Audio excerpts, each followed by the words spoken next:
Hey y'all, welcome back to Neon's Movie Reviews. I'm Neon, this is my buddy Nate, What's up? and today we are talking about Army of One. Now, this was a film that neither of us had seen before watching it. Basic concept is this is inspired by a true story. I'm not too sure how much of this is true. The narrator was a little ambiguous about that. Yes, I was glad that they pointed that out. But basically, it's this guy, Gary Faulkner. He had a message from God and went on a quest to go to Pakistan with a samurai sword to capture Osama bin Laden. And Nick Cage plays Gary, and it's just him doing full Nick Cage in this role, and I really enjoyed it. When we were selecting what movie we were going to review for the week, Yes. what sold me on the movie was what I see as being probably the second best acting portrayal of God choice, just past George Burns.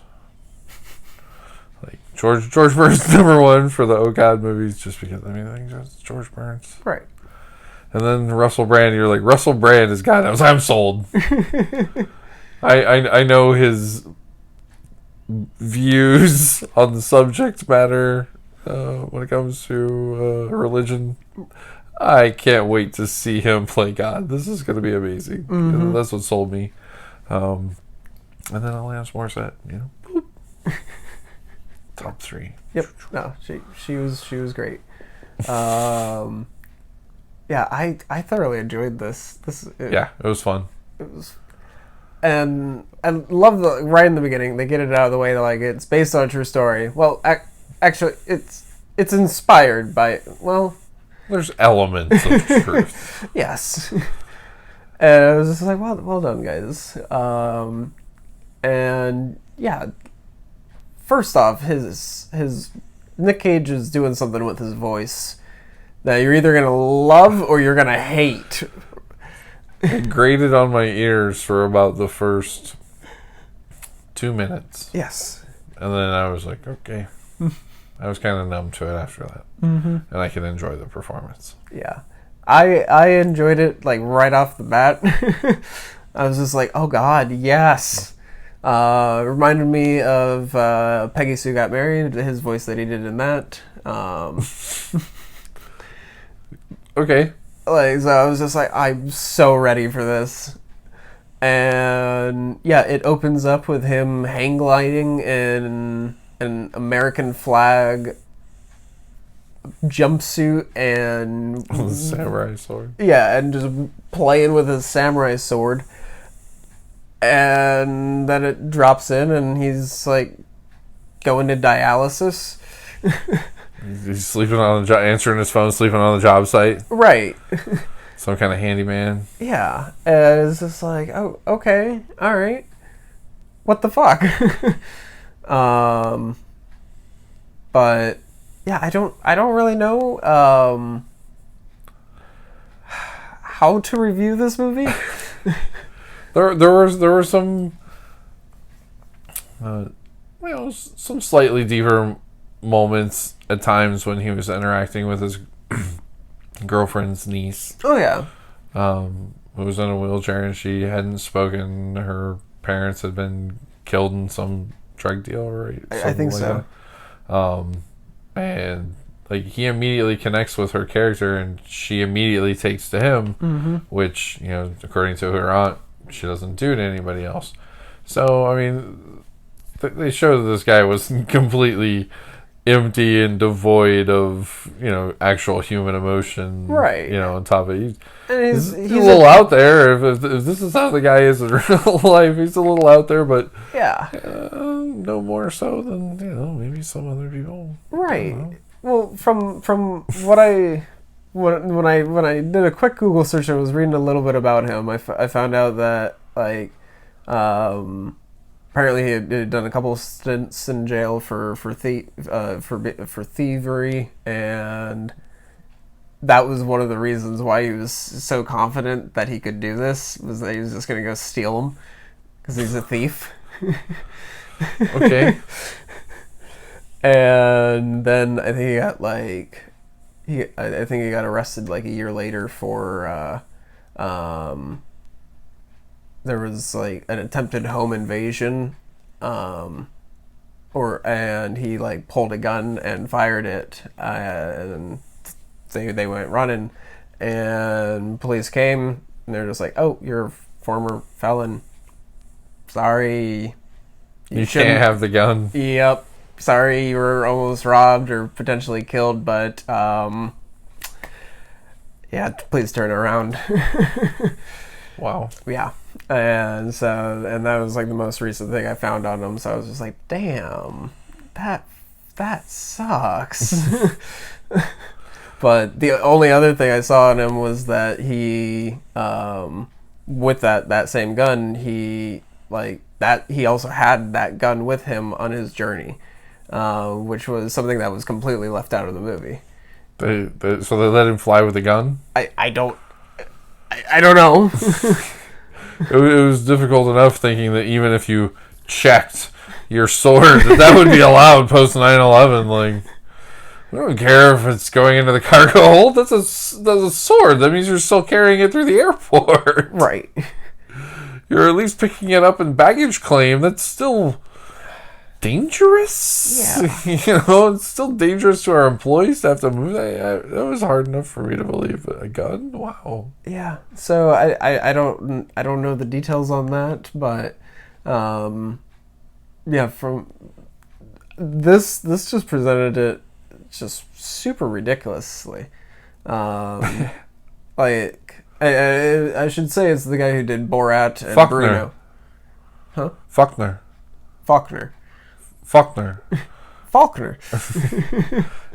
That was fucking great. So they played that up in probably the most stereotypical way possible. But it was hilarious though. It's the guy. I mean, like you said, it's the guy that made Borat. Yeah.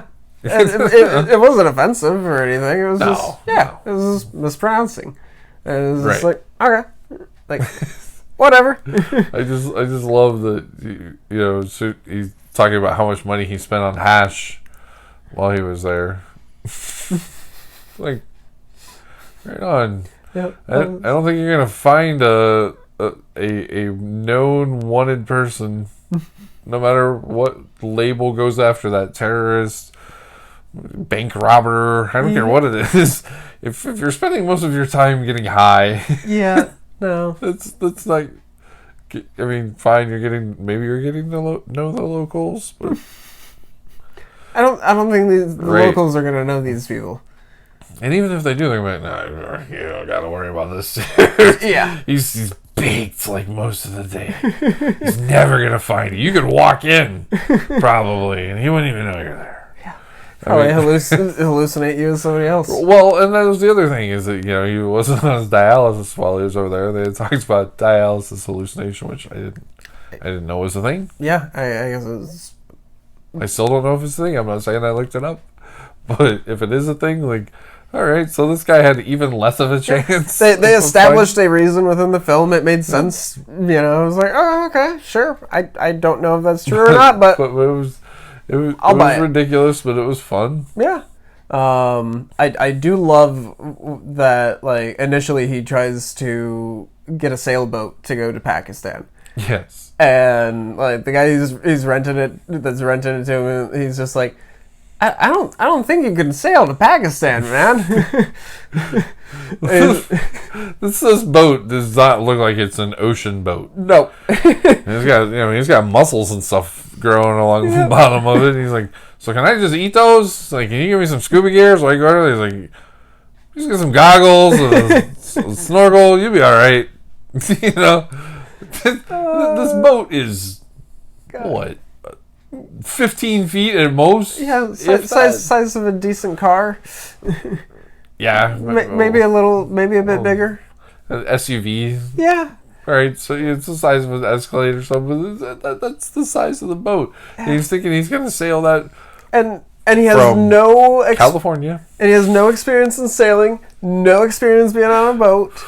He pulls up the police officer who comes up because he was parked in somebody else's slip. Yep. And she starts grilling him. She's just like, "Do you have any first aid kit?" Nope. Life preserver? Nope. Safety flares? Nope. He's like giving her a hard time for asking these things. She's like, "Wait right here, sir." That's when he decides to haul ass. Yep. Yeah, he doesn't make it very far. he comes to on a beach in Mexico. Right. He's like, "Am I in Pakistan?" He's like, no. But no, I mean it's a funny movie. I enjoyed it. They told the story well. Yeah, it was good. The stuff with the girlfriend was also really nice, along with the niece. But I really liked his buddies. Pickles, and I forget the other guy's name. The other guy was Will Sasso. Like, it's the knife throwing contest right in the beginning. And he's just like, "Not again!" Right. That's the best part. Right, that's apparently the third time. Right. But yeah, it really reminded me of Kung Fu Hustle right there. Like, I was just like, "Oh, this is gonna be good." But yeah, I highly recommend it. How would you rate this? If I'm gonna combine like how good of a film and how much I enjoyed it, I'll give it a solid 6.5. Yeah, maybe, like if I watch it again and I pick up some other elements that maybe it could hit a 7. But I think that's the maximum potential for the overall movie. But yeah, that still doesn't make it not worth watching. Oh no, yeah. For me, I would say a 6. But yeah, I still highly recommend it. It's a pretty decent acting performance by Nick Cage. Russell Brand was great. I loved all of his God scenes. Oh, they were fucking amazing. It was fun to see Matthew Modine and him together again, with Nick Cage kind of playing the crazy guy and Modine is the more sane one. And I just thought it was funny that he's hitting up his doctor for $1,000, right? And his doctor cut him a check, right? If that happened, like, can you be my doctor? I'd like to just get you to finance an engagement ring. Hey, like, you got to go to Colorado to find that doctor. Yeah, maybe that doctor was smoking something to just loan his patient $1,000. That's a really nice doctor. Yeah. I mean, that's a really nice family member, let alone your doctor. Like, you pay this. I guess he figured, like, I'm just going to bill him for it. Right. He won't even know it. I'm going to slap it on the bill. I mean, insurance company will take care of it. Well, I was going to say, like, when he was always unemployed, that's why his friend didn't want him sleeping on the couch, so the doctor's just like, just going to bill the government for it. He goes on Medicaid. Right. I'll get it back, even if he doesn't pay me.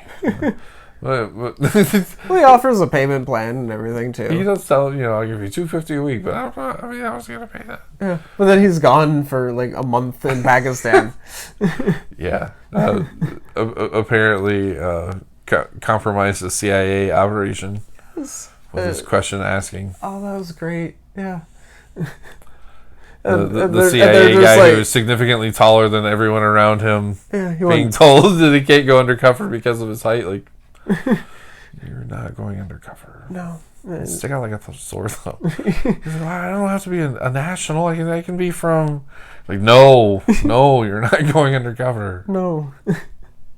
That was Rainn Wilson. That was a nice surprise. And then the other guy, I'm blanking on his name, but I know him from American Horror Story. He's one of the regulars. But yeah, that was fun to see both of them. But yeah, I think that's gonna wrap this up. Not much to talk about, but highly recommend this. If you've seen it, let us know what you thought of it in the comments. But And if you haven't subscribed, you definitely should. Yes, that would be very, very appreciated, and give this video a like as well. Thanks all.